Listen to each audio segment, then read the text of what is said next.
ಈ ಬಿಬಿಎಂಪಿಗೆ ಅದ್ಯಾಕಿಂಥ ನಿರ್ಲಕ್ಷ್ಯನೋ ಏನೋ ಗೊತ್ತಿಲ್ಲ. ಕೋಟಿ ಕೋಟಿ ಹಣವನ್ನ ಸುರಿದು ಸುಸಜ್ಜಿತವಾದಂತಹ ಮೂರಂತಸ್ತಿನ ಡಯಾಲಿಸಿಸ್ ಒಂದು ಕಟ್ಟಿದ್ದಾರೆ. ಆದ್ರೆ ಅದಕ್ಕೆ ಇಲ್ಲಿ ತನಕ ಉದ್ಘಾಟನಾ ಭಾಗ್ಯ ಅನ್ನುವಂಥದ್ದು ಸಿಕ್ಕಿಲ್ಲ. ಯಾಕೆ ಈ ರೀತಿಯ ನಿರ್ಲಕ್ಷ್ಯ ಬಿಬಿಎಂಪಿ ಕಡೆಯಿಂದ ಪದೇ ಪದೇ ಪದೇ ನೋಡ್ತಾ ಹೋಗೋಣ. ಬಿಬಿಎಂಪಿಯಿಂದ ಇದೆಂತಹ ದಿವ್ಯ ನಿರ್ಲಕ್ಷ್ಯ. ಗಾಂಜಾ ಅಡ್ಡೆಯಾದ ಪಾಲಿಕೆಯ ಡಯಾಲಿಸಿಸ್ ಕಟ್ಟಡ ಕಟ್ಟಿ 4 ವರ್ಷವಾದರೂ ಉದ್ಘಾಟನೆಯೇ ಆಗಿಲ್ಲ. 3 ಅಂತಸ್ತಿನ ಬೃಹತ್ ಕಟ್ಟಡ, ಆದರೆ ಗೇಟ್ಗೆ ಬೀಗ ಹಾಕಿ ವರ್ಷಗಳೇ ಕಳೆದಂತಿದೆ. ಗೇಟ್ ತುಂಬೆಲ್ಲ ಗಿಡ ಬಳ್ಳಿಗಳು ಯಾವುದೇ ಅಡೆತಡೆ ಇಲ್ಲದೆ ಬೆಳೆದು ಕಟ್ಟಡ ಹಬ್ಬುತ್ತಾ ಇದೆ. ಗೇಟ್ ಬಂದಾಗಿದ್ರೂ ಕಬ್ಬಿಣದ ಗ್ರಿಲ್ ಓಪನ್ ಮಾಡಿ ಕಿಡಿಗೇಡಿಗಳು ಸುರಂಗವನ್ನ ತೋಡ್ಕೊಂಡಿದ್ದಾರೆ. ಪಬ್ಲಿಕ್ ಕ್ಯಾಮೆರಾ ಈ ಕಟ್ಟಡದ ಬಳಿ ಹೋದಾಗ ಈ ಸುರಂಗದಿಂದ ಒಬ್ಬೊಬ್ಬರೇ ಹೊರಬಂದ್ರು. ಅಂದಹಾಗೆ ಯಾವುದೇ ಬೋರ್ಡ್ ಸಹ ಇಲ್ಲದ ಈ ಕಟ್ಟಡ ಯಾವುದು ಅಂದುಕೊಂಡ್ರ, ಇದು ಚಾಮರಾಜಪೇಟೆಯ ಕಸ್ತೂರಿ ನಗರದಲ್ಲಿ 4 ವರ್ಷಗಳ ಹಿಂದೆ ಬಿಬಿಎಂಪಿ ನಿರ್ಮಾಣ ಮಾಡಿರುವ ಡಯಾಲಿಸಿಸ್ ಸೆಂಟರ್. ಕಟ್ಟಡವನ್ನು ಸುಸಜ್ಜಿತವಾಗಿ ಕಟ್ಟಿದ್ದೇ ಬಂತು ಬಿಟ್ರೆ ಡಯಾಲಿಸಿಸ್ ಮಿಷನ್ ಅನ್ನು ತಂದು ಉದ್ಘಾಟನೆಯ ಭಾಗ್ಯ ಮಾತ್ರ ಇಲ್ಲ. ಚಾಮರಾಜಪೇಟೆಯ ಕಸ್ತೂರಿಬಾ ನಗರದ ಬಳಿ ಇರುವಂಥ ಡಯಾಲಿಸಿಸ್ ಸೆಂಟರ್ ಸುಮಾರು 4-5 ವರ್ಷಗಳ ಹಿಂದೆ, ಅಂದರೆ ಬಿಫೋರ್ ಕೋವಿಡ್ ಸಂದರ್ಭದಲ್ಲಿ ಈ ಕಟ್ಟಡವನ್ನು ನಿರ್ಮಾಣ ಮಾಡಲಾಗುತ್ತೆ. ಇದು ಸುಮಾರು ಒಂದು 3 ಅಂತಸ್ತಿನ ಕಟ್ಟಡ.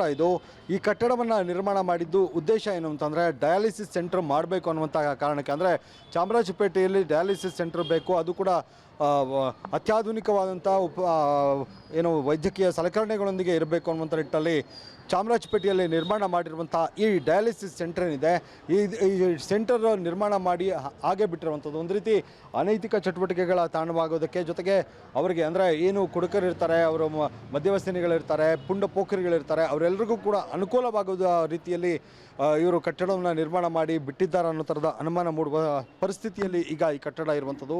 ಸುಮಾರು 3 ಅಂತಸ್ತಿನ ಕಟ್ಟಡ. 3 ಅಂತಸ್ತಿನ ಕಟ್ಟಡದಲ್ಲೂ ಕೂಡ ಎಲ್ಲಿ ನೋಡಿದ್ರು ಈ ಎಣ್ಣೆ ಬಾಟ್ಲುಗಳೇ ಇಲ್ಲಿ ಬಾಟ್ಲುಗಳೇ ಇಲ್ಲಿ ಕಂಡು ಬರ್ತವೆ. ಅಷ್ಟರ ಮಟ್ಟಿಗೆ ಒಂದು ರೀತಿ ಹಾಳು ಮಾಡಿಟ್ಟಿದ್ದಾರೆ ಈ ಡಯಾಲಿಸಿಸ್ ಸೆಂಟರನ್ನು. ಸುಮಾರು ಕೋಟಿ ಅಂದರೆ ಅಂದಾಜಿನ ಪ್ರಕಾರ 3ರಿಂದ 4 ಕೋಟಿಯಷ್ಟು ಹಣವನ್ನು ವ್ಯಯ ಮಾಡಿ ಈ ಕಟ್ಟಡವನ್ನು ನಿರ್ಮಾಣ ಮಾಡಿರುವಂಥದ್ದು. ಆದರೆ ಈ ಕಟ್ಟಡದ ಪರಿಸ್ಥಿತಿ ಅಂದರೆ ನಿರ್ಮಾಣ ಮಾಡಿ ಹಾಗೆ ಬಿಟ್ಟಿದ್ದಾರೆ.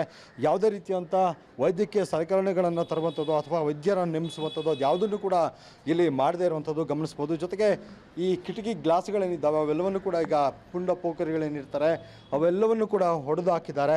ಸಾವಿರಾರು ಜನರಿಗೆ ಉಪಯೋಗವಾಗಬೇಕಿದ್ದಂತಹ ನೂತನ ಡಯಾಲಿಸಿಸ್ ಕಟ್ಟಡ ಉದ್ಘಾಟನೆ ಇಲ್ಲದೆ ಅನೈತಿಕ ಚಟುವಟಿಕೆಗಳ ತಾಣವಾಗಿದೆ. ಇದರಲ್ಲಿ ಬಿಬಿಎಂಪಿ ಆರೋಗ್ಯ ಇಲಾಖೆಯ ನಿರ್ಲಕ್ಷ್ಯ ಎದ್ದು ಕಾಣಿಸ್ತಾ ಇದೆ. ಡಯಾಲಿಸಿಸ್ ಕಟ್ಟಡಕ್ಕಂತ 3 ಅಂತಸ್ತಿನ ಕಟ್ಟಡ ನಿರ್ಮಾಣ ಮಾಡಿ 4 ವರ್ಷವಾದರೂ ಕೂಡ ಇದನ್ನ ಓಪನ್ ಮಾಡಿಲ್ಲ. ಅಂದ್ರೆ ಇವರ ಉದ್ದೇಶ ಏನಾಗಿತ್ತು ಅನ್ನೋದು ಸ್ಪಷ್ಟವಾಗುತ್ತೆ. ಆರೋಗ್ಯ ಇಲಾಖೆಯ ಬೇಜವಾಬ್ದಾರಿತನಕ್ಕೆ ಕಟ್ಟಡ ಪುಂಡ ಪೋಖರಿಗಳ ಅಡ್ಡೆಯಾಗಿದೆ. ಅನೈತಿಕ ಚಟುವಟಿಕೆಗಾಗಿಯೇ ಈ ಕಟ್ಟಡವನ್ನ ಬಿಬಿಎಂಪಿ ನಿರ್ಮಾಣ ಮಾಡಿದೆ ಎನ್ನುವಷ್ಟರ ಮಟ್ಟಿಗೆ ಕಿಡಿಗೇಡಿಗಳು ಇದನ್ನ ಮಾರ್ಪಾಡು ಮಾಡಿಕೊಂಡಿದ್ದಾರೆ.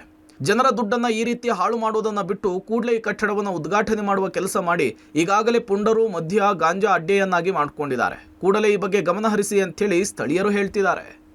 ರುದ್ರಪ್ಪಗಳಲ್ಲಿ ಡಯಾಲಿಸಿಸ್ ಸೆಂಟರ್ ಓಪನ್ ಮಾಡಿಲ್ಲ. ಅದು ಏನಾಗಿದೆ ಅಂದರೆ ಎಲ್ಲ ಕನ್ಸ್ಟ್ರಕ್ಷನ್ ಎಲ್ಲ ಕಂಪ್ಲೀಟ್ ಕ್ಲಿಯರ್ ಆಗಿ ಅದು ನಾಯಿಗಳು ವಾಸಸ್ಥಳ ಆಗೋಗ್ಬಿಟ್ಟಿದೆ. ನಾಯಿಗಳು ಮತ್ತು ಈ ಕೆಲವೆಲ್ಲ ಅಸಭ್ಯ ಕುಡ್ತಕ್ಕೆ ಸ್ಥಳ ಮಾಡ್ಕೊಂಡ್ಬಿಟ್ಟಿದ್ದಾರೆ.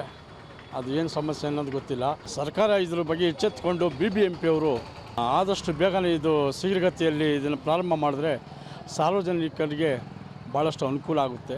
ಒಟ್ಟಾರೆ ಕೋಟಿ ಮೌಲ್ಯದಲ್ಲಿ ನಿರ್ಮಾಣವಾದ 3 ಅಂತಸ್ತಿನ ಕಟ್ಟಡದ ಉದ್ಘಾಟನೆ ಇನ್ಯಾವಾಗ? ಕಟ್ಟಡದ ನಿರ್ಮಾಣವಾಗಿ 4 ವರ್ಷವಾದರೂ ಡಯಾಲಿಸಿಸ್ ಉಪಕರಣ ತರೋದ್ರಲ್ಲಿ ಕಾಲಹರಣ ಮಾಡ್ತಾ ಇರುವ ಬಿಬಿಎಂಪಿ ಇನ್ನಾದರೂ ಎಚ್ಚೆತ್ತುಕೊಳ್ಳುತ್ತಾ ಗೊತ್ತಿಲ್ಲ. ಮದೇಶ್, ಪಬ್ಲಿಕ್ ಟಿವಿ, ಬೆಂಗಳೂರು.